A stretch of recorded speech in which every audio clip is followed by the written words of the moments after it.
मोरा ते भाऊचा धक्का दरम्यान भरती ओटीच्या वेळी जलप्रवास करणाऱ्या प्रवाशांना होतोय नाहक त्रास। अत्याधुनिक पद्धतीने बंदर परिसरातील चिखल गाळ काढण्याची प्रवाशांची मागणी। उरण ते मुंबई जलप्रवास करताना प्रवासी वर्गांना विविध समस्यांना सामोरे जावे लागते। मात्र ही समस्या शासकीय अधिकारी कर्मचाऱ्यांच्या लक्षात आणून देखील कोणतीही उपाययोजना होत नसल्याने प्रवासी वर्गांमध्ये तीव्र संतापाचे वातावरण पसरले आहे। जलवाहतूक प्रवासात समुद्रातील चिखल गाळ ही प्रमुख समस्या बनली। यामुळे अनेक जहाजे बोटी चिखलात रुतत आहेत, तर चिखल व गाळ जास्त असल्यामुळे यावर कोणतीही उपाययोजना होत नसल्याने जहाजे होडी सावकाश मंद गतीने पुढे जात असल्याने जलप्रवास आता सर्व प्रवाशांसाठी डोकेदुखी बनले। यावर त्वरित व कायमस्वरूपी उपाययोजना करण्यात यावी अशी मागणी प्रवासी वर्गाने शासनाकडे पत्रव्यवहाराच्या माध्यमातून केली आहे। भरती ओटीच्या वेळी उरण ते मुंबई व मुंबई ते उरण जलप्रवास करताना प्रवाशांना मानसिक व आर्थिक त्रास होतोय। मोरा बंदरात मोठ्या प्रमाणात चिखल साचल्याने जलवाहतूक व औद्योगिक सहकारी संस्थेच्या बोटी 4 ते 5 तास बंद असतात आणि तेही 5 ते 6 दिवस बंद असतात। खाजगी कंपनीत काम करणाऱ्या कामगारांना वेळेवर कामावर पोहोचता येत नाही। महिन्यातून 3 ते 4 वेळा लेट मार्क लागतात,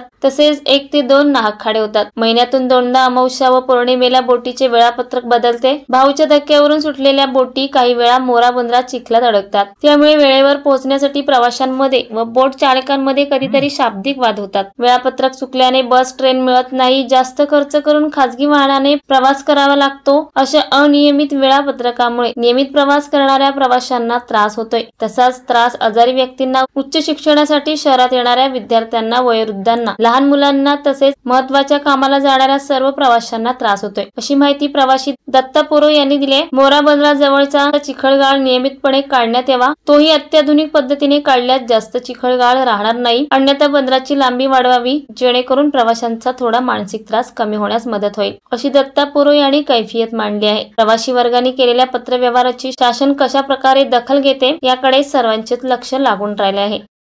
महाराष्ट्र वेदभूमीसाठी विठ्ठल ममताबादे, उरण। ताज्या घडामोडी जाणून घेण्यासाठी आजच आपल्या महाराष्ट्र वेदभूमी न्यूज चॅनलला लाईक करा, शेअर करा, सबस्क्राईब करा आणि बेल आयकॉनवर क्लिक करायला विसरू नका।